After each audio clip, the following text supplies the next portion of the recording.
No. 아이고. 아이고. 맞죠. 바나나. 바나나. Banana. 나는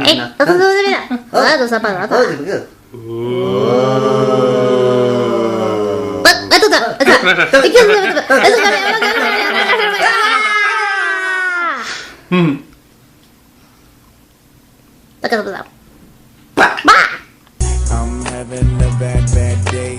If you take it personal, that's okay. Watch, this is so fun to see. Oh, Despicable Me.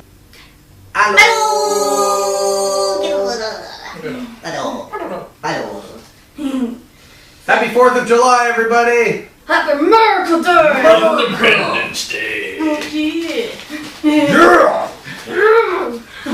So we celebrated the night before by watching Despicable Me 2. Yes, we saw Despicable Me.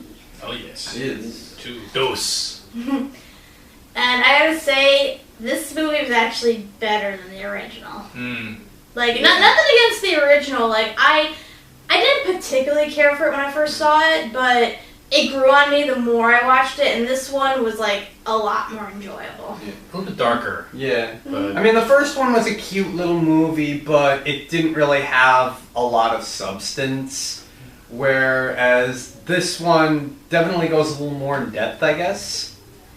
Yeah, a little bit more. They're both still, like, really cute movies.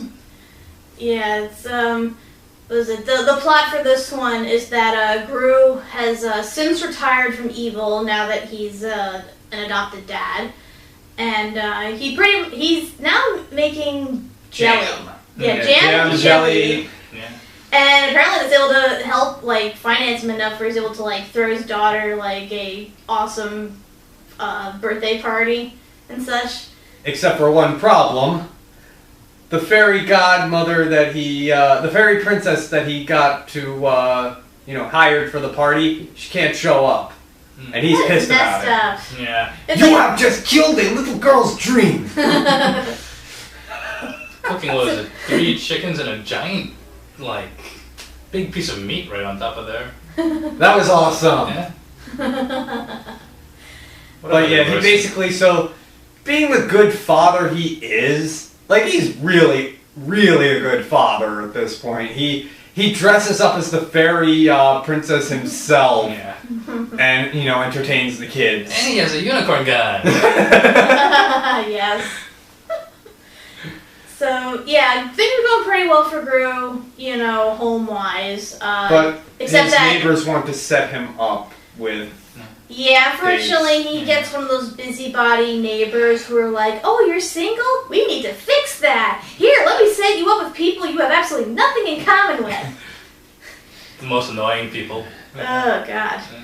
And even his daughters are doing it, and it kind of baffles me why they would be doing it. Like, they never offer a reason other than, "Hey, you're single. You shouldn't be single. Let's set you up with somebody just because." Yeah. It's like, they don't give a reason, like, they don't say that, Gru looks like he's lonely or anything, or the girls don't mention wanting to have a mother figure in their life. The sole thing is Agnes doing this Mother's Day pageant. Yeah, she does like totally stoic like a zombie because she's never had a mom. Thus, she's not emotionally connected to the speech whatsoever. My mother is the greatest. She is the sweetest. She gives me hugs and kisses. You didn't like that part where you smiled at the end. And doing a little less like a zombie. So then we get to like the big central plot of the story, which is Gru gets recruited by this group. What was it called? The Anti-Villain League. AVL. Yes, which are trying to track down this one villain that has situated themselves somewhere in the town mall, and they recruit Gru because having been a former supervillain, they're pretty sure he would be able to figure out who it was and help them capture him. And of course, he refuses at first because he's a family guy now. He has a successful business. Why would he want to? However, that successful business kind of loses a worker. Yeah, Dr. Nefario, who had been helping make new jams, suddenly is not satisfied with his work. He misses being evil. Yeah.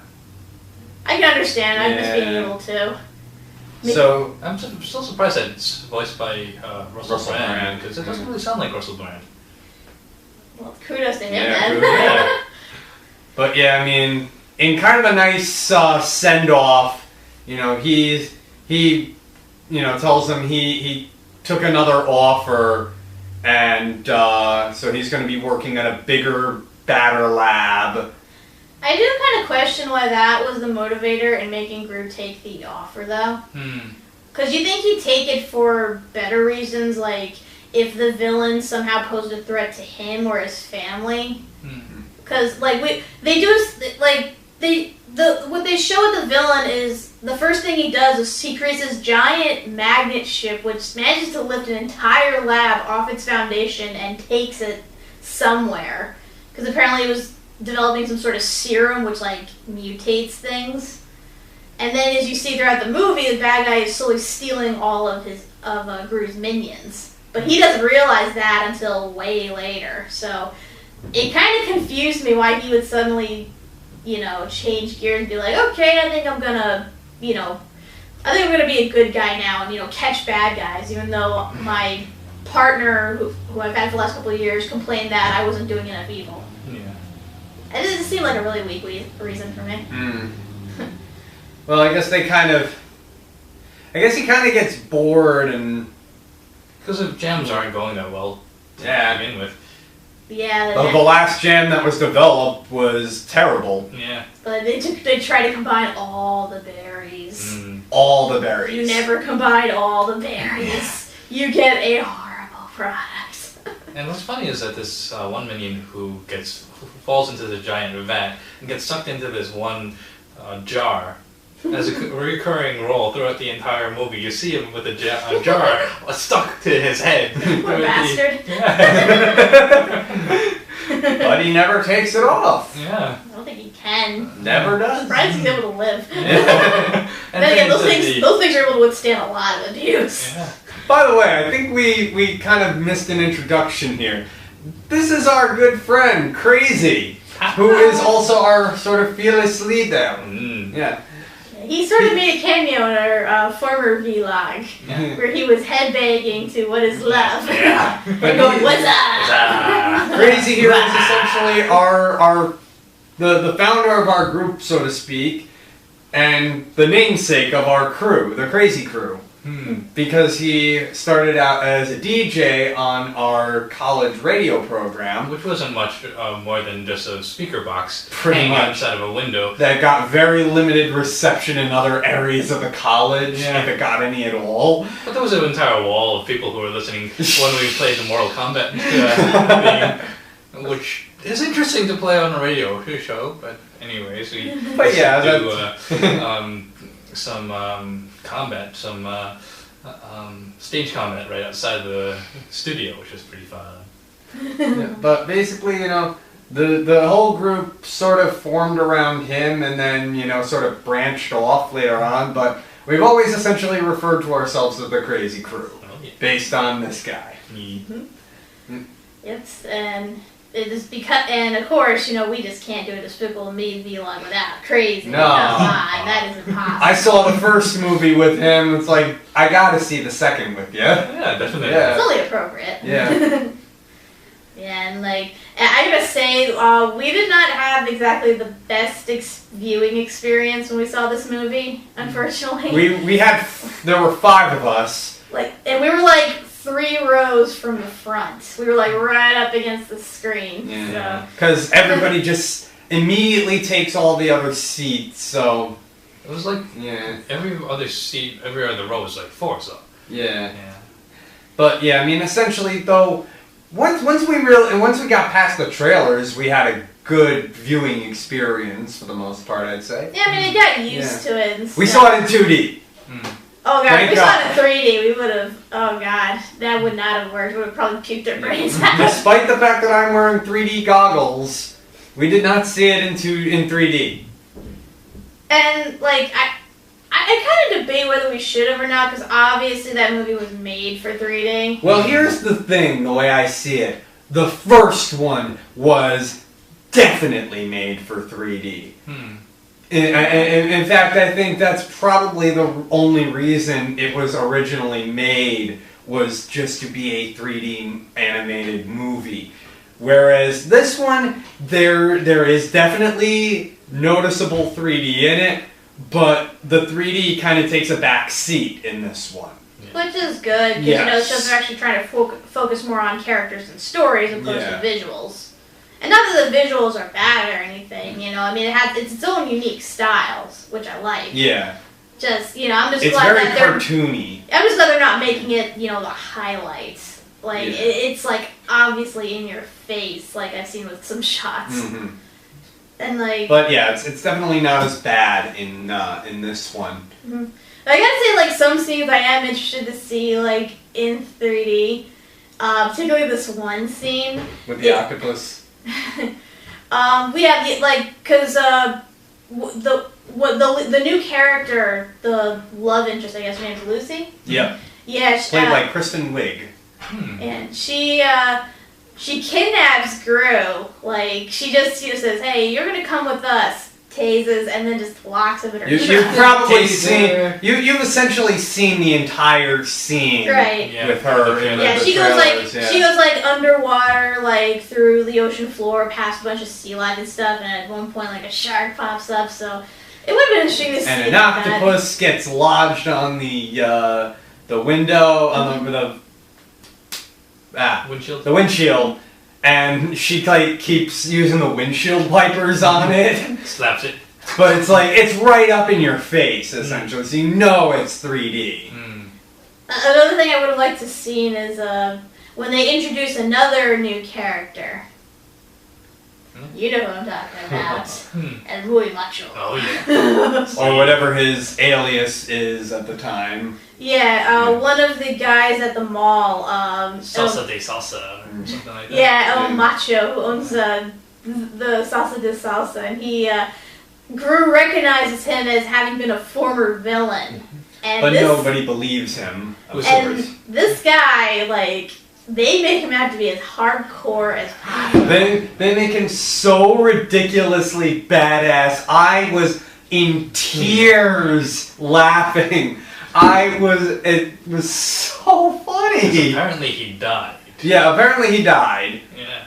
And the way he died, it's just, oh my gosh. It's just like he jumps on a shark with before that. Oh.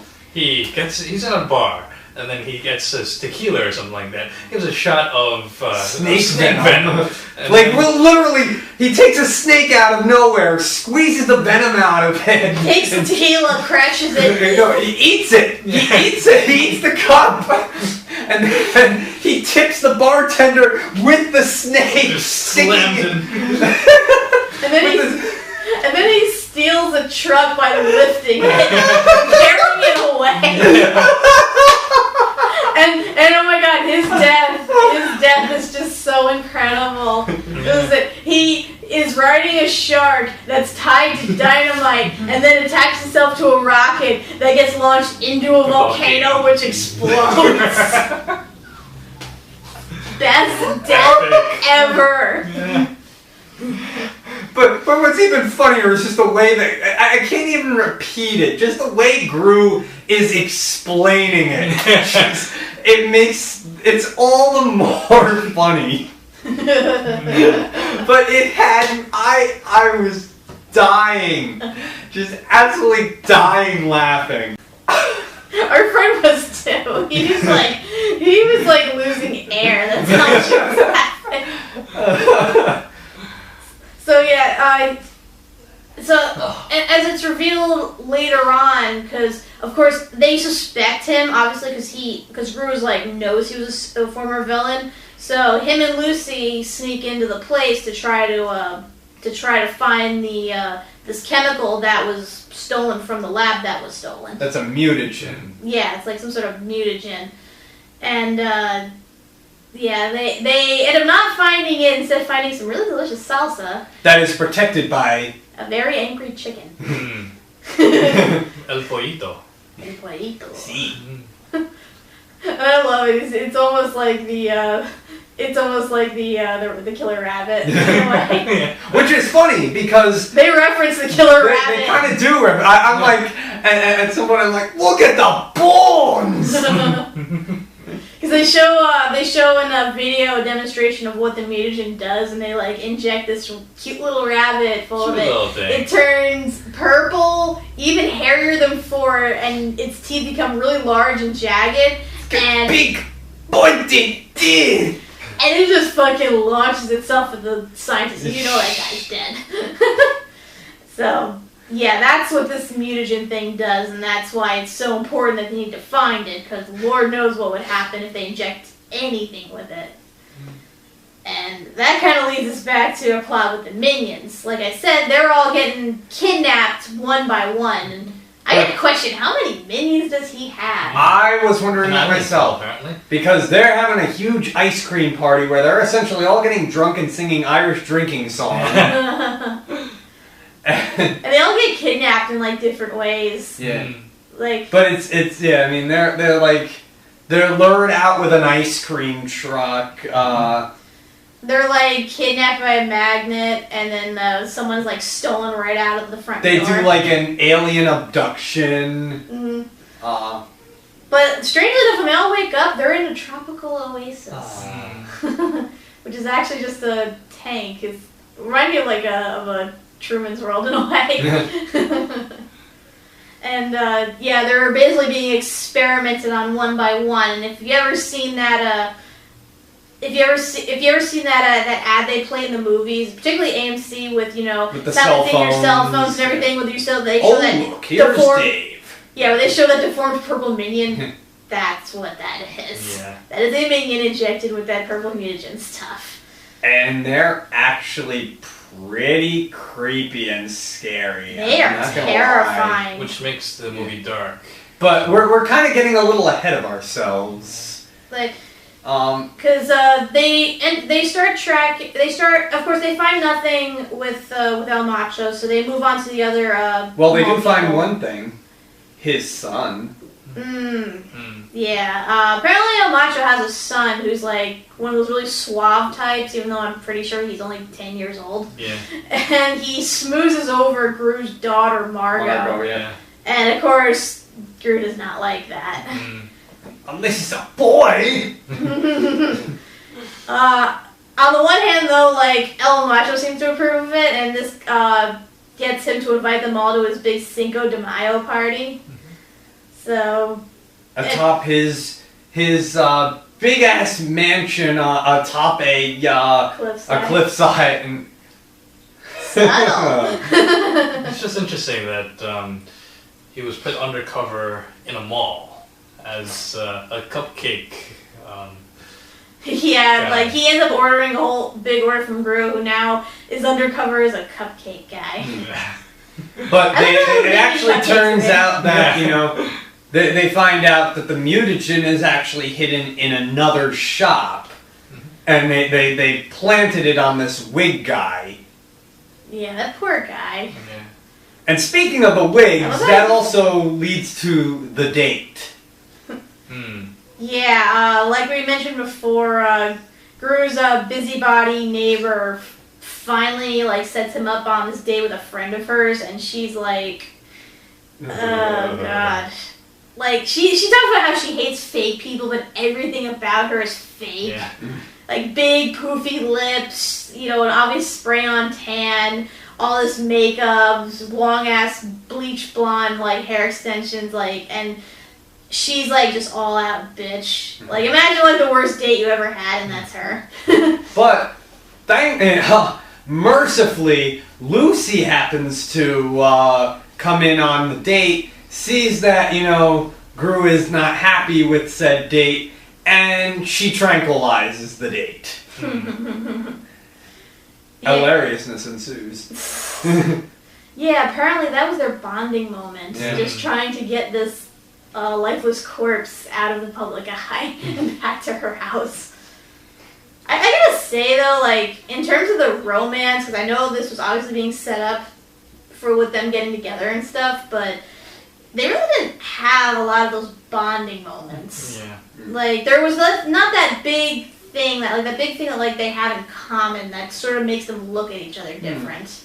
But then again, you know, love can be sort of subtle sometimes. I guess so. Yeah. Like somehow Gru, like the fact that she saved him from humiliation by this blonde bitch, just was the tipping point in him realizing, hey, I actually like her. After he stated that he would never ever date. But hey, sometimes you have to find the right girl. It's because Agnes was singing a song about him loving. You gotta love Agnes. Yeah. Agnes is so cute. But now, and not only that, but like Gru's like, he's in highest spirits. I mean, he's just like going all over town, just making things better, being the life of the party. Walking a line of ducks across Unfortunately, that is not to last because they discover the mutagen. Yeah, once they discover the mutagen in the wig shop owner's shop, they pretty much determine they don't need Gru anymore because he had already stated that he believed El Macho was the bad guy, even though when he states it, it's more because he just doesn't want him or his son going near his daughter. Mm-hmm. But, like I said, because of that, he's no longer an agent, and Lucy's now being transferred somewhere else. So, sadness. Yeah. Which leads him to do the exact opposite of what he was doing earlier, and causing mayhem wherever he goes. Mm-hmm. But then he has a nice sweet scene with Agnes. Yeah. And convinces him to go after her. In one of my favorite scenes, I think, where he's sitting in his office, or whatever that is, and he's trying to get up the nerve to call her. You first see him practicing with one of his minions. No. Asshole. But so now he's trying. I mean, come on, fellows. We can all relate that when we first meet this girl and we really are enamored, but all the anxiety. So he's like having the hardest time just simply dialing the phone to the point where he picks up a flamethrower and fires it at the phone. In which the smoke alarm goes off, and then the minions, one of them wielding an axe, cracking through the. Sharp-ass knife. The other one spraying the hose and. You gotta love the minions. Oh yeah, I mean, as overexposed as they are in this movie, I freaking adore the minions. Well, that's the thing. Like, they're more utilized. Before they were kind of like a gag thing, just like they're cute little things for the kids. But in this case, they're actually more involved because Gru actually takes them 2 at a time on his missions. They sort of act as his getaway crew, and not only that, but they are actually a plot point. As we mentioned, because the minions keep getting kidnapped, and of course they're being experimented on. And then Gru ends up finding out that he was actually right all along. It actually was El Macho who is trying to stage a comeback. Yes, and he was actually being helped the whole time by Dr. Nefario. Yeah, I totally predicted that. I'm like, as soon as he says he has a better offer somewhere else, I'm like, he's totally the villain. Yeah, and we find out that El Macho has been kidnapping the minions to, like we said, experiment with the mutagen, and he's actually turned them all into his own private minion army. And you see them all in their cages and stuff, and he even demonstrates, just how powerful they are now. Nothing will kill them. And they can eat anything. You can shoot them, you can stab them, you can crush them. With a police car and just. Nothing will work, and they will eat anything. They can shoot through steel, and they're just obedient, mindless zombie sort of things. And they are almost in the hundreds. Yeah. And that is like terrifying when he reveals them in their cages. Especially looking at them chewing at their bars. Mm-hmm. Like, wow. It's like I suddenly got like images of like, you know, either like Night of the Living Dead or like the Gremlins or something. Just all these like this massive, terrifying army that will destroy anything in its path. And I'm like, wow, this got really dark. So basically, El Macho is trying to, you know, recruit Gru to help him because he's like, I love your work. You stole the moon. That was awesome. I want you to work with me. And Gru's like, I kind of got something in the stove. I think I left the dryer on. Bye! Yeah. Yeah, it was kind of confusing because I really expected him to sort of go along with the plan. Because I mean, he's a bad guy. You'd think he'd be all over something like that. And they don't really give a reason why he doesn't take the offer. Yeah. Because you would think that if anything, he would take it just to protect his daughters. You know, and I think the only reason he went against it is because, you know, the guy basically stole his minions and they're now out of his control. That's the only thing I could think of because, like, they really don't offer a solid reason as to why he would go against him. Yeah. Because, like, I almost expected, like, that he would say, yes, he will help take over the world, and then Lucy, who finally realizes that she also has feelings for Gru, like, goes to confront him, and... But as Gru is leaving, we should... for whatever reason, the little kid broke up with Margot. Well, because he was like this suave little He's a man guy. whore. Yeah. And then he was dancing with another girl, so... So he gets iced. Yeah. Yeah, but, like, I was expecting something like she would show up and then he'd realize, wait, what am I doing? I'm a good guy now or something. So... But yeah, I mean, so... just as Gru and his family are leaving, Lucy shows up, and El Macho, who has the chicken with him, which is pretty important to know because the chicken was the one that saw them and like got really defensive. Like the chicken outs her and she pretty much is taken hostage. Yeah. So that's the only reason, like, prompting Gru to come back. Yeah, because for some reason Nefario switches sides. Yeah, he just... I didn't understand that in the least, because he went with this guy because he says he missed doing evil, and he wanted to do something evil, and clearly this is a very evil plot, and he had absolutely no problem with, you know, helping him kidnap the minions, the same thing, like, creatures that he worked alongside with. But suddenly when Gru decided, hey, I don't want to do any of this evil stuff, he's like, okay, well, I'm going to side with you now because I don't want them hurting my family. It's like, really? That's your best reason? Yeah. Like, it's I'm pretty sure He's old. I'm pretty sure he wouldn't really have gone after them, though. Like, especially when he has this whole army and the whole world is before him. Yeah. Why are you so old? Plus, wouldn't the minions technically be part of his family? Yeah. Like, he has no problem with kidnapping and torturing and experimenting on the minions, but when it comes to, like, the humans, oh, suddenly he has a problem. But while Gru goes to confront El Macho and get Lucy back, we have an invasion. A home invasion. Yeah, one of the minions ends up following him. Poor Kevin.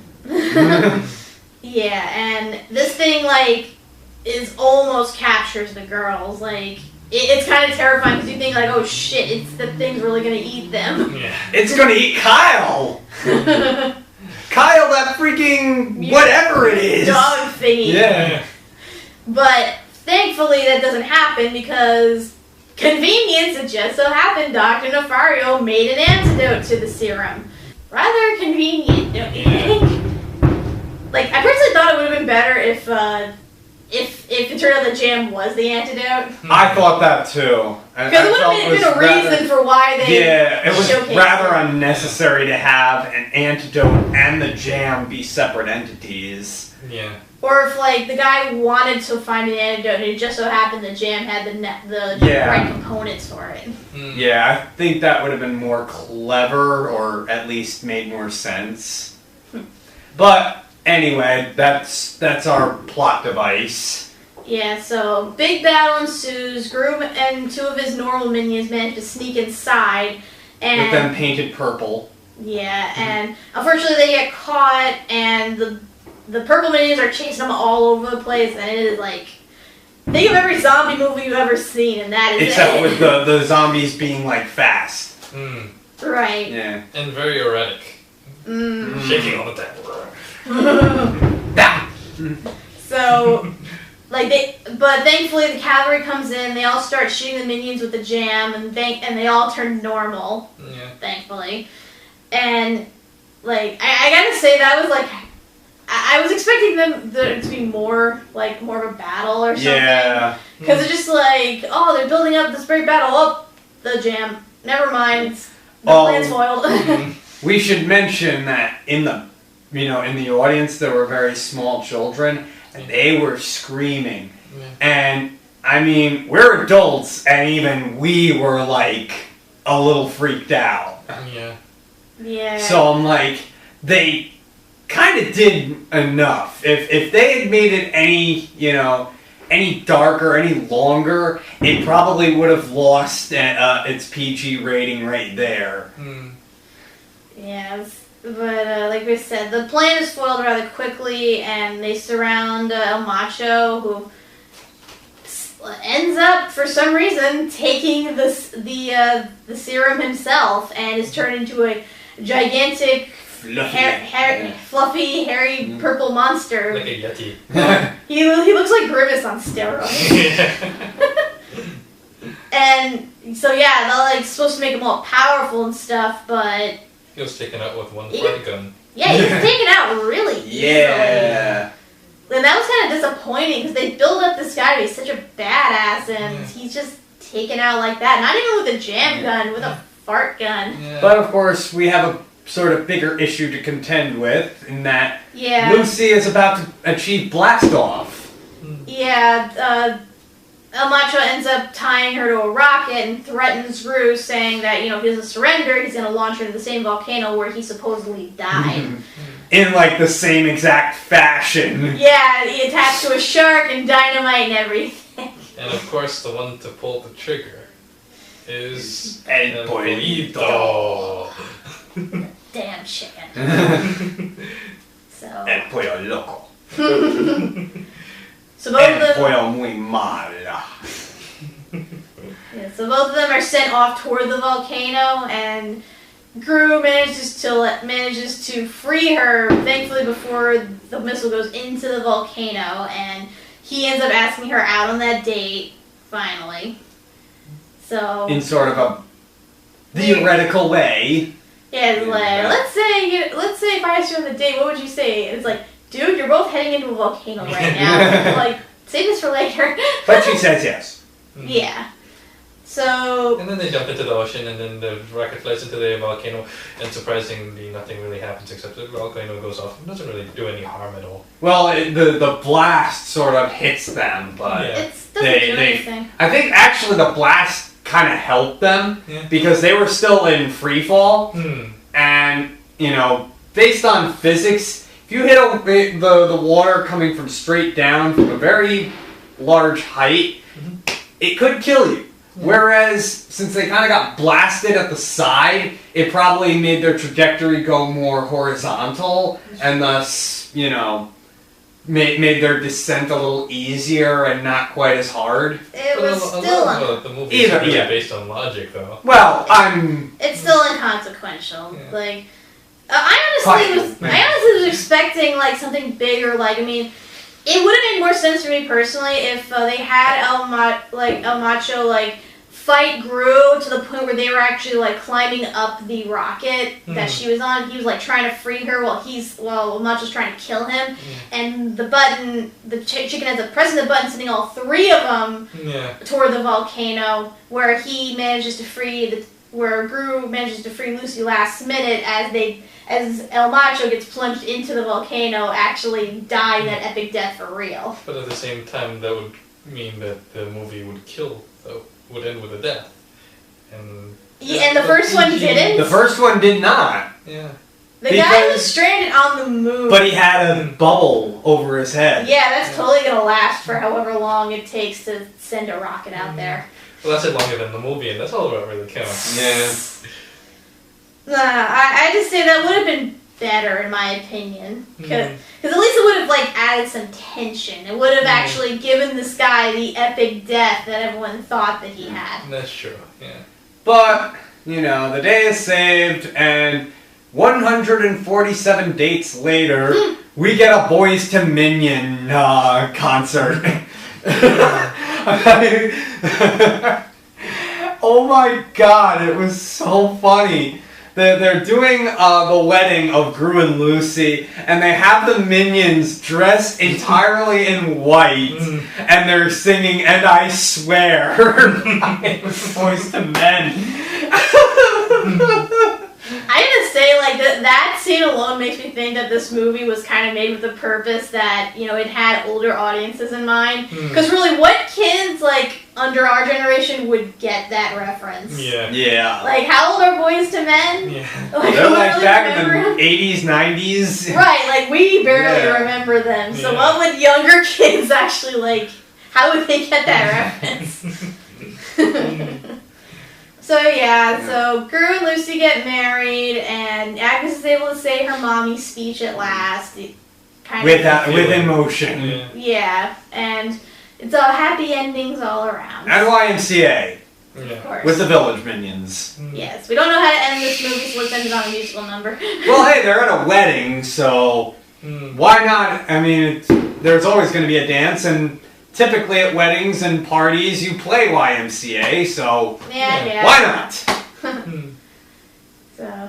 So yeah, that was a chicken dance. When they, that would have been ironic. And then she comes out and is like, So yeah, that was Despicable Me too. Like I said, I thought it was a lot better than the first one. Yeah. It's a lot more entertaining. Yeah. I like the first one, but this was definitely better. This definitely, even I know it had a little more energy, a little more work go behind it in terms of, you know, making the characters a little more fleshed out in the story. So that's not to say like it still didn't have its problems. No. Of course, like I said, because like there's still, you know, moments of lazy writing, you know, the unclear motives and, you know, the art of convenience in the most like random times. So there's that, but like I said, I think this movie was mostly made just, you know, for laughs.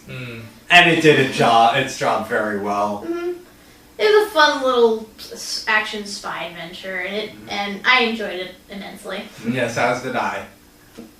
Me too. It's so fluffy! But they didn't have one of those one-liners like they did in the first movie. That's so fluffy. I don't think so. There's no... A lipstick taser! That's true. Yeah. Aw, how cute, he's copying me. I do like that one part though where Agnes is being chased by the purple minion and she drops her unicorn and the thing's about to eat it and she lets out this high-pitched scream. And you see like sound waves going off. Glass shatters. I gotta say also that like it kind of screwed with expectations because they go down to the lab and they lock the door, and I was expecting the evil minion to like eat the door, but instead it crashes through the ceiling. And crushes one of the minions, sadly. Yeah! It'll be alright. Like I said, those things can take a lot of abuse and still turn out okay. So yeah, Despicable Me too. I definitely say go see it. Like, it is a good family movie though. Granted, it is a bit scary, particularly with the purple minions. So if your kid's kind of a wuss, you might think twice about taking them. But overall, it's harmless. It's it's a lot of fun. Yeah. It's a lot of jokes. It's a lot of just, you know, good fun. Overall family oriented. Yeah. Alright, and so until next time, I'm Cat T Critic. I'm One Satmore, I'm crazy. and these are the Minions. And we will see you next time. Bye. Well, I saw the thing coming out of the sky. It had a one long horn and one big eye. I commenced to shaking and I said, ooh-wee. It looks like a purple people eater to me. It was a one-eyed, one-horn flying purple people eater. A one-eyed, one-horn flying purple people eater.